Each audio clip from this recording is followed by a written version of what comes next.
Yes friends, again मैं आपके साथ एक नई स्कॉलरशिप के बारे में आया हूँ। ये स्कॉलरशिप का नाम है Sitaram Jindal foundation scholarship.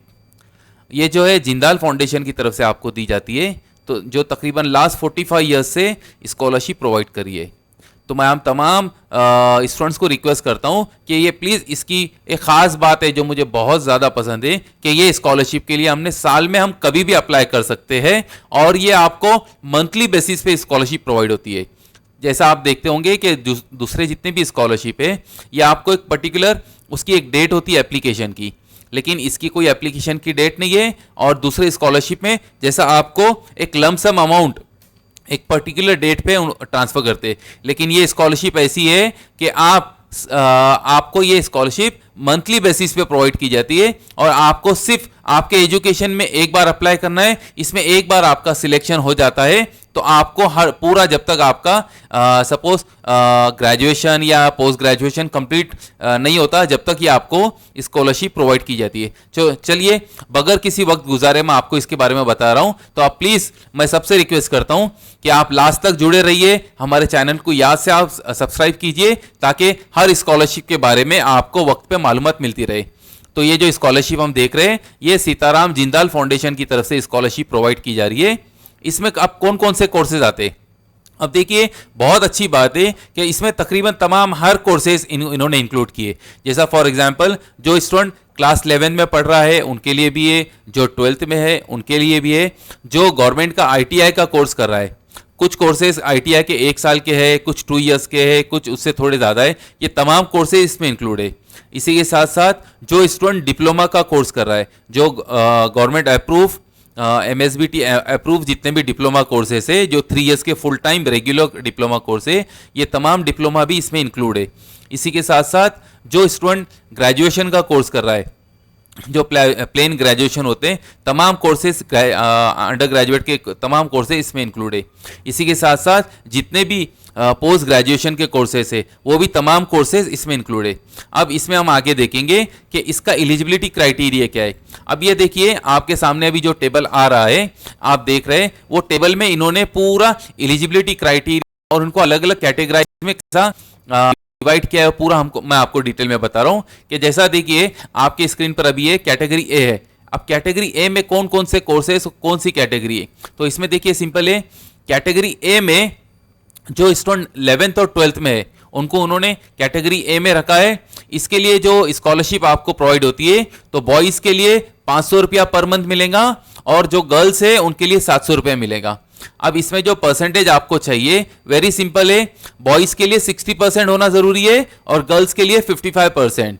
Okay. इसी के साथ साथ जो कर्नाटक स्टेट से ताल्लुक रखते, ऐसे स्टूडेंट्स के लिए बॉयज़ के लिए 70% और गर्ल्स के लिए 65% रिक्वायर्ड है।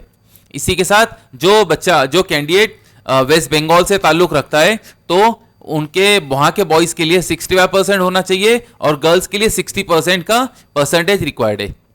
अब इसमें देखिए आप कैटेगरी बी में जितने भी ITI के कोर्सेस है, ये तमाम कैटेगरी बी में आते हैं। तो जो स्टूडेंट गवर्नमेंट के जो ITI कॉलेज से ITI का कोर्स कर रहा है, वहाँ से उनको स्कॉलरशिप 500 रुपया पर हर महीना मिलेगा और जो प्राइवेट इंस्टीट्यूट से ITI का कोर्स कर रहा है, तो वहाँ के स्टूडेंट्स के लिए 700 रुपया महीना आपको स्कॉलरशिप प्रोवाइड की जाएंगी।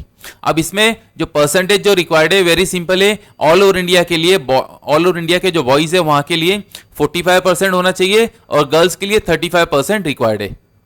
तो देखिए, काफ़ी सिंपल प्रोसीजर है, काफ़ी सिंपल नॉर्म्स है और मैं उम्मीद करता हूं कि ज़्यादा से ज़्यादा बच्चे इसमें फॉर्म फिलअप कर लेंगे। अब इसमें देखिए कैटेगरी सी। अब कैटेगरी सी में आप देखिए, मैं यहाँ पर हाईलाइट करके आपको बता रहा हूँ कि यहाँ के जितने भी अंडर ग्रेजुएट के कोर्सेस है, जैसे BA हो गया, BCom हो गया, BSc हो गया, BC हो गया वगैरह, जितने भी कोर्सेज आप नजर आ रहे हैं, जो 3 ईयर्स के फुल टाइम रेगुलर कोर्स है, ये तमाम अंडर ग्रेजुएट के कोर्सेज कैटेगरी सी में आते हैं। तो इनके यहाँ जो भी गर्ल्स है, वो गर्ल्स के लिए 1400 मंथली आपको स्कॉलरशिप प्रोवाइड की जाएंगी और बॉयज़ के लिए 1100 रुपीज़ मंथली आपको मिलेगा। वैसे ही जो फिजिकली हैंडीकैप स्टूडेंट्स है, वहाँ उनके लिए 1400 रुपये मिलता है और जो विडोज है उनके लिए 1500 रुपये पर मंथ मिलते हैं। तो इसका देखिए बहुत ईजी है। जो परसेंटेज रिक्वायर्ड है बॉयज़ के लिए 55% होना ज़रूरी है और गर्ल्स के लिए 50% रिक्वायर्ड है। और जो कर्नाटक से ताल्लुक़ रखते हैं वहाँ के बॉयज़ के लिए 65% है और गर्ल्स के लिए 60% होना ज़रूरी है। वैसे ही जो कैंडिडेट वेस्ट बंगाल से ताल्लुक़ रखते हैं तो वहाँ के बॉयज़ के लिए 60% और गर्ल्स के लिए 55% होना ज़रूरी है। इसी के साथ साथ कैटेगरी सी में आप देखिए, जो स्टूडेंट इन्वायरमेंटल साइंस का कोर्स कर रहे हैं या इन्वायरमेंटल जर्नलिस्ट का कोर्स कर रहे हैं, ऐसे तमाम स्टूडेंट्स भी इसके लिए एलिजिबल है। अब इसी में देखिए जो खास है, जो पॉइंट नंबर 3 में जो हॉस्पिटैलिटी में कोर्स कर रहा है, ओके, वो तमाम स्टूडेंट्स जो माइक्रोबायोलॉजी के हैं वो भी है, फॉरेंसिक साइंस और के साथ साथ जो सोशल वर्क ये इसमें कोर्स कर रहा है, ये तमाम स्टूडेंट्स भी कैटेगरी सी में आते हैं। तो वो हिसाब से आपका परसेंटेज यहाँ पर है, एलिजिबल है, तो आप इसका फॉर्म भर सकते हैं और फायदा उठा सकते हैं। अब इसी के साथ देखिए जो कैंडिडेट पोस्ट ग्रेजुएशन का कोर्स कर रहे हैं, ओके, जैसा फॉर एग्जांपल यहाँ पर देखिए पोस्ट ग्रेजुएशन में आपका एमए हो गया, एमफिल हो गया, एमकॉम हो गया, एमबीए हो गया, एमएससी हो गया, वगैरह वगैरह, जितने भी कोर्सेज जो 2 इयर्स के फुल टाइम कोर्सेज हैं, तो वहाँ के जो जनरल कैटेगरी के बॉयज़ है उनके लिए 1500 स्कॉलरशिप प्रोवाइड की जाएंगी और गर्ल्स के लिए 1800 पर मंथ आपको स्कॉलरशिप प्रोवाइड की जाएंगी। इसका परसेंटेज रिक्वायर्ड भी जो है काफ़ी सिंपल है, जो बॉयज़ के लिए 60% होना ज़रूरी है और गर्ल्स के लिए 55% ज़रूरी है।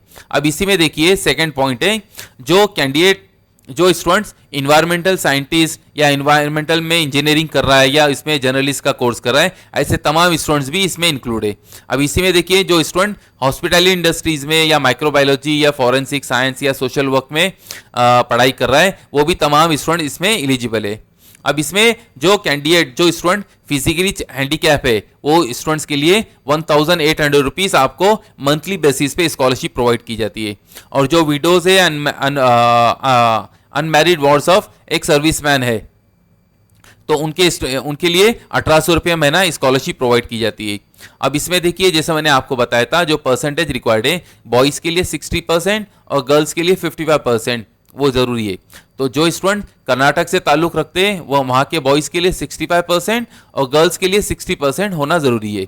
अब इसमें हम देखते हैं कैटेगरी डी में तमाम डिप्लोमा के जितने भी कोर्सेस है, ये तमाम कोर्सेज को कैटेगरी डी में उन्होंने रखा है। तो वहाँ के जो फुल टाइम रेगुलर कोर्सेज है ये तमाम कोर्सेज इसमें इंक्लूड है। तो गर्ल्स के लिए 1200 रुपये हर महीना आपको स्कॉलरशिप दी जाएंगी और बॉयज़ को 1000 रुपीज़ हर महीना स्कॉलरशिप प्रोवाइड की जाती है।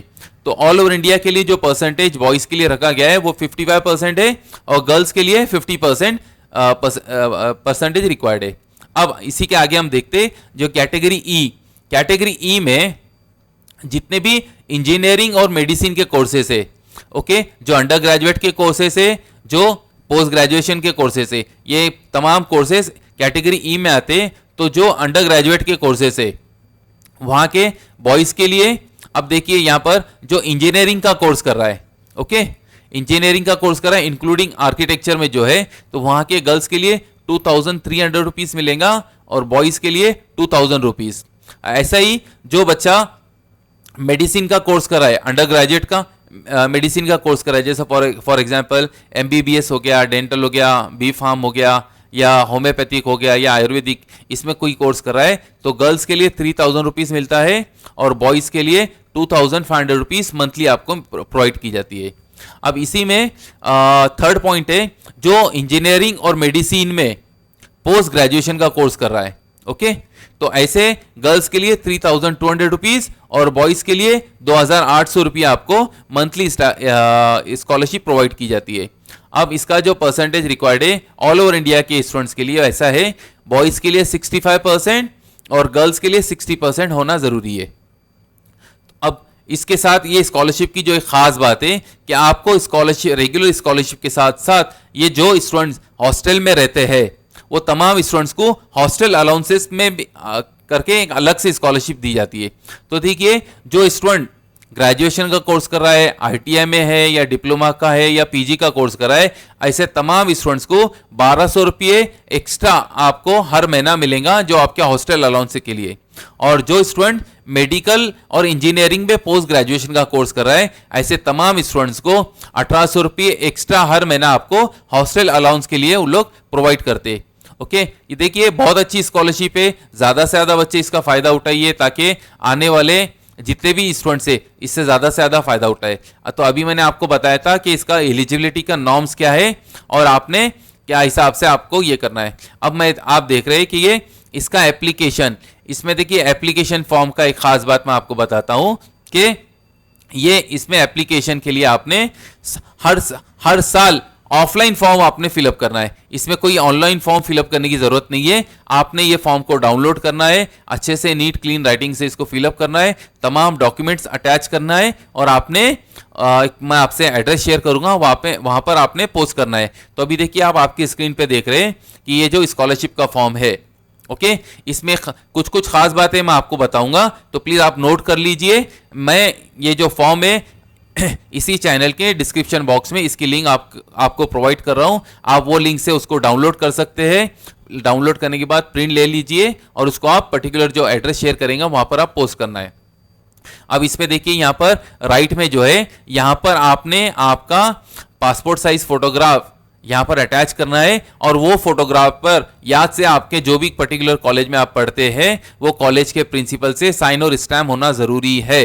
ओके, अब ये देखिए टेबल में फर्स्ट पॉइंट अब देखते हैं कि आपका नाम, यहां पर देखिए ये जो फॉर्म है ये एकदम सिंपल है, जैसा आप दूसरा आपका एडमिशन फॉर्म होता है वैसा ही फॉर्म है, या कुछ स्कॉलरशिप का फॉर्म जो ऑनलाइन भरते हैं तकरीबन वही सब फील्ड इसमें भी है, एकदम सिंपल फॉर्म है। तो पॉइंट नंबर 1 में आपका नाम, जो आप जैसा आपने सपोज एज ऑन टुडे आप फर्स्ट ईयर में, तो आप इसके साथ जो मार्कशीट 12 की अटैच करेंगे उस पर जैसा आपका नाम लिखा गया है वैसा ही नाम आपने क्लीन नीट राइटिंग में आपने यहाँ पर वैसा ही नाम लिखना है।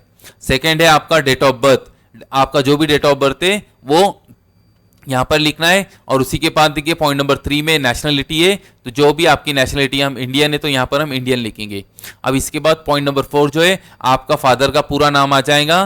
पॉइंट नंबर 5 जो कम्युनिकेशन एड्रेस है, देखिए मैं इसको खास हाईलाइट कर रहा हूँ, यहाँ पर आप प्रेजेंटली जहाँ रहते हैं वहाँ का पूरा एड्रेस नीट क्लीन अच्छी राइटिंग में लिखना है, ताकि जब वेरिफिकेशन के लिए आपके घर पे कुछ डॉक्यूमेंट भेजा जाए तो आपको वक्त पे मिल जाए। ऐसा ना हो कि इनकम्प्लीट एड्रेस रहने की वजह से वो डॉक्यूमेंट वापस फाउंडेशन को रिटर्न हो जाए। तो ये चीज़ का प्लीज़ आप नोट कर लीजिए, आपका पूरा एड्रेस, हर चीज़ जैसा फ्लैट नंबर, रूम नंबर, आपके बिल्डिंग का नाम, सोसाइटी का नाम या नियर टू लोकेशन कुछ है वो लिखना है। उसके बाद टेलीफोन नंबर रहा तो वो लिख दीजिए। और मोबाइल नंबर में देखिए याद से आप 2 से 3 मोबाइल नंबर याद से नोट कर ले, यहाँ पर आपने लिखना है, ताकि सपोज वो मोबाइल पे कुछ वेरिफिकेशन करते आपको कॉल आएगा तो क्या हो जाता है, कभी कभी हम आउट ऑफ नेटवर्क रहते या कुछ काम में बिजी रहने की वजह से हम मोबाइल हमारा स्विच ऑफ कर देते।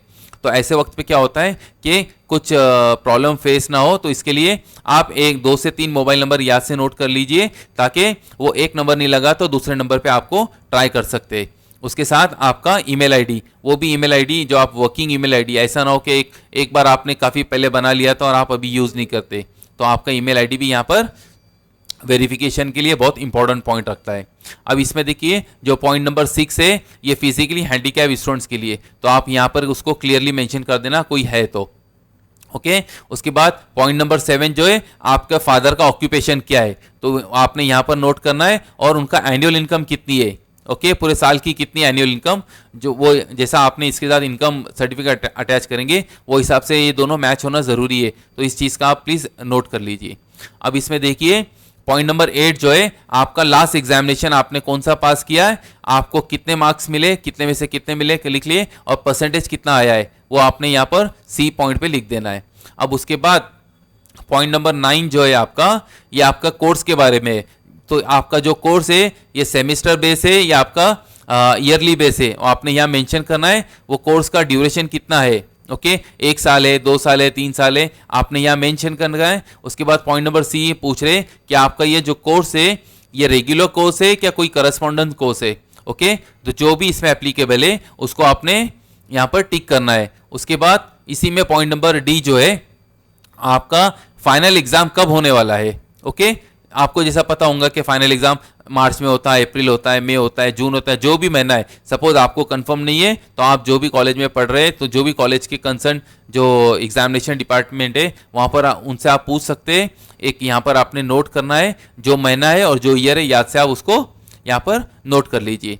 अब इसी में पॉइंट नंबर 10 जो है ये आपके कॉलेज का डिटेल है। ओके, यहाँ पर आप प्रेजेंटली कौन सी कॉलेज में, कॉलेज का नाम, कॉलेज का पूरा एड्रेस, कौन से स्टेट में है वो, कॉलेज का ईमेल आईडी और कॉलेज का फ़ोन नंबर, ये लिखना ज़रूरी है। आपको नहीं पता है तो आप जो भी कॉलेज में वहाँ कॉलेज के कंसर्न क्लर्क से पूछकर यहाँ पर आपने क्लियरली उसको मेंशन कर देना है। ओके, और आपकी पॉइंट नंबर 11 जो है ये आपकी टोटल फीस के बारे में, कि आपकी फ़ीस कितनी है टोटल, आपने यहाँ पर उसको लिखना है। अब पॉइंट नंबर 12 पर ये पूछ रहा है कि आपने जिंदाल फाउंडेशन को इसके पहले अप्लाई किया था और वहां से आपको स्कॉलरशिप सैंक्शन हुई क्या। सपोज आप फर्स्ट टाइम अप्लाई कर रहे हैं तो नो, और जैसा जो आप देख रहे हैं रेफरेंस फाइल नंबर है वहां पर डैश कर देना है। और कभी हो सकता है इसके पहले काफ़ी स्टूडेंट ने अप्लाई किए थे और वहां से उनको सैंक्शन हुई है तो आपने यस कर देना है और आगे जो भी आपका फाइल या रेफरेंस नंबर है उसको क्लियरली मेंशन कर देना है। ओके, नेक्स्ट पॉइंट है पॉइंट नंबर 13, आप हॉस्टल में रहते हैं क्या। अब हॉस्टल में देखिए कुछ हॉस्टल ऐसे हैं जो कॉलेज से अटैच है और कुछ कैंडिडेट जो है जो पीजी में रहते हैं। ओके, तो यानी कुछ फ्लैट रेंट पे लेके 4-5 स्टूडेंट साथ में रहते हैं, ऐसे तमाम स्टूडेंट्स के लिए तो इस चीज़ को प्लीज़ आप अच्छे से पढ़ ले और उसको नोट कर ले। ओके, फिर पॉइंट नंबर 14 जो है स्कॉलरशिप अमाउंट आपको कितनी चाहिए। ओके, जैसा आपका कॉलेज का फीस सो एंड सो है और आपका ट्यूशन वगैरह का इतना है तो आपको पता है कि आपको इतनी स्कॉलरशिप की ज़रूरत है, तो आपने वहाँ पर उसको मंथली, उसको हर महीने के हिसाब से कैलकुलेट करके वहाँ लिख देना है। ओके, अब पॉइंट नंबर 13 अगेन ये बहुत इंपॉर्टेंट पॉइंट है कि आपका स्टूडेंट का पर्सनली खुद का बैंक अकाउंट का डिटेल आपने मेंशन करना है। ऐसा नहीं कि आप स्कॉलरशिप का फॉर्म आप भर रहे और आप जो अकाउंट डिटेल दे रहे या आपके पेरेंट का या भाई बहन का या किसी का दे रहे, नहीं, ये बिल्कुल नहीं चलेगा। स्टूडेंट का खुद का नेशनलाइज बैंक में सेविंग अकाउंट होना जरूरी है। वो अकाउंट नंबर लिख लीजिए, कौन से बैंक में है वो बैंक का नाम, कौन से जो बैंक है कौन सी ब्रांच है उसका एड्रेस और आईएफएससी कोड, ये तमाम मालूमात आप आपके जो बैंक का पासबुक है उस पर रहती है। खुदा ना खास्ता आपको नहीं पता है तो आप आपकी बैंक में जाइए और वहाँ से बैंक वाले से पूछकर आप इसको लिख सकते हैं। अब ये जो है इसको, ये जो आपका फॉर्म है देखिए लेफ्ट साइड में आप देख रहे हैं, यहाँ पर इसको आपके पेरेंट ने साइन करना है और यहाँ पर स्टूडेंट ने खुद साइन करेगा और याद से डेट। तो मैं अगेन और एक चीज़ आपसे अगेन मैं बताता हूँ कि प्लीज़ आप साफ सुथरी राइटिंग में इसको फिलअप कीजिए। आपकी राइटिंग अच्छी नहीं है, हो सकता है ख़राब है या साफ सुथरी नहीं है, तो आपके जो भी फ्रेंड है, भाई बहन है, आप उनसे भी लिखा सकते हैं। फॉर्म बहुत नीट क्लीन, बगैर कोई वाइटनर यूज़ किए ये पूरा फॉर्म होना चाहिए ताकि उनको वेरिफिकेशन के लिए ईजी हो पाए। अब इसी के साथ साथ कुछ और हमको डॉक्यूमेंट्स इसके साथ अटैच करने, जैसा फर्स्ट डॉक्यूमेंट आप देख रहे हैं ये आपका कॉलेज के प्रिंसिपल से या एचओडी जो है वहां से एक रिकमेंडेशन है। ओके, ये आपने पूरा फिलअप करना है। ओके, फिलअप करने के बाद आप ये डॉक्यूमेंट को देखिए, फॉर्म या तो आप पूरा फॉर्म आपके प्रिंसिपल से साइन करवाएंगे या पूरा फॉर्म अलॉन्ग विद जितने भी एनेक्जर्स है ये पूरे एचओडी से कराएंगे। ऐसा नहीं क्या एक डॉक्यूमेंट आप प्रिंसिपल से साइन करा रहे और दूसरा डॉक्यूमेंट कोई एचओडी से करा रहे। ओके, तो आप इसको याद से या तो प्रिंसिपल से या तो एचओडी से आप साइन करवा लीजिए और कॉलेज का याद से स्टैम्प होना जरूरी है। ओके, अब इसमें कुछ खास इंस्ट्रक्शन है कि आपने कौन कौन से डॉक्यूमेंट और फॉर्म को कैसा फिलअप करना है। तो इसमें देखिए फर्स्ट जो है आपका लास्ट ईयर का मार्कशीट आपने अटैच करना है।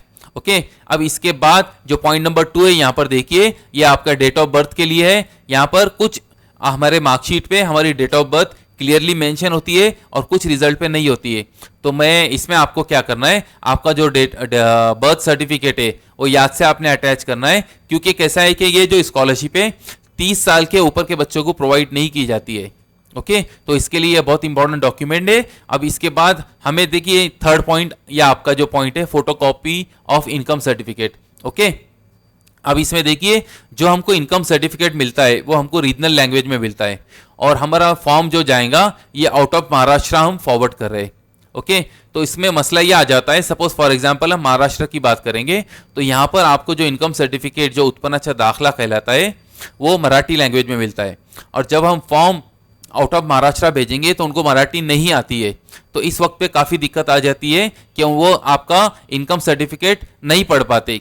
तो ऐसे वक्त पे क्या करना है हमको, आपका जो मराठी का जो इनकम सर्टिफिकेट है उसको अटैच करना है, और उसको आपने ही खुद ने उसको या तो हिंदी में या तो इंग्लिश में एज इट इज ट्रांसलेट करना है, और वो ट्रांसलेटेड कॉपी जो है आप जो भी कॉलेज में है वो कॉलेज के प्रिंसिपल से उसको साइन और स्टैम्प करवा के ले लेना है, ताकि उनको समझ में आ जाए कि ये ट्रांसलेटेड कॉपी है और आपके कॉलेज के प्रिंसिपल ने ऑलरेडी इसको ऑथोराइज कर दिया है।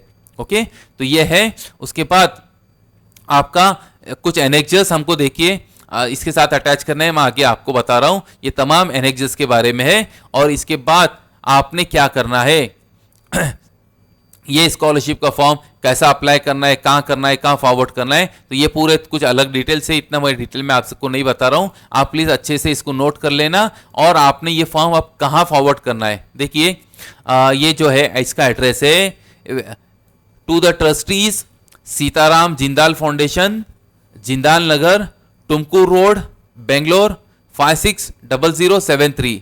ओके, डोंट वरी ना, आपने नोट नहीं भी किया होगा तो आपका जब आप एप्लीकेशन का फॉर्म डाउनलोड करेंगे तो उसके साथ ये यहाँ पर नोट किया है। तो मैं आपके साथ जो शेयर कर रहा हूँ एज इट इज फॉर्म आपको वैसा ही मिलेगा, इसमें कोई ये नहीं कि मैं अभी स्क्रीन से चल आप उसको नहीं पढ़ पा रहे हो, अब ये आपको आपके प्रिंट आउट के साथ मिल जाएगा। ओके, अब इसमें कुछ एनेक्जर्स है जैसा मैंने आपको बताया, वो आपको क्या है, अब इसमें एक एनेक्जर जो है ये आपका फर्स्ट वन जो है, जो एनेक्जर 8 के नाम से जाना जाता है, यह आपका फीस के ताल्लुक से। ओके, ये पूरा आपने फिलअप कर देना है। आप पूरा फिलअप होने के बाद अगेन ये डॉक्यूमेंट को आपको कॉलेज के प्रिंसिपल्स या एचओडी से साइन और स्टैम्प करवाना है। ओके, अब इसके बाद और एक एनेक्जर है जो आपको आपका जो एडमिशन हुआ है, या आपका एडमिशन गवर्नमेंट कोटा के थ्रू हुआ है या मैनेजमेंट कोटा के थ्रू हुआ है, उसके बारे में तो आप प्लीज़ इसको अच्छे से नोट कर टाइप कर लीजिए, लिख लीजिए इस पे, और अगेन ये डॉक्यूमेंट को भी आप आपके कॉलेज के प्रिंसिपल से साइन और स्टैम्प करना जरूरी है। ऐसा एक भी डॉक्यूमेंट वो एक्सेप्ट नहीं करेंगे जो बगैर स्टैम्प और साइन का होता है। ओके, अब इसके बाद का जो एनेक्जर है ये आपका, जैसा मैंने आपको बताया था कि ये स्कॉलरशिप जो है रेगुलर स्कॉलरशिप के साथ साथ आपको हॉस्टल के लिए भी अलग से अलाउंस प्रोवाइड करती है। तो ये जो एनेक्जर है, एनेक्जर नंबर 4 कहलाता है। ये आपको जो भी आपका कॉलेज है, तो फर्स्ट वन है जो एनेक्जर 4, ये ऐसे स्टूडेंट्स के लिए जो हॉस्टल में रहते हैं और हॉस्टल कॉलेज का है, तो ऐसे तमाम स्टूडेंट ने इसको पूरा फिलअप करना है। और आपका जो कंसर्न डिपार्टमेंट है हॉस्टल का, वहाँ के वार्डन से या सुपरिटेंडेंट से इसको साइन और स्टैम्प करवाना है, और याद से फिर उनका नाम, उनका फ़ोन नंबर, आपका हॉस्टल का एड्रेस और ईमेल आईडी ये होना ज़रूरी है। और ये डॉक्यूमेंट को भी आपने आपके कॉलेज के प्रिंसिपल से साइन और स्टैम्प करवाना है।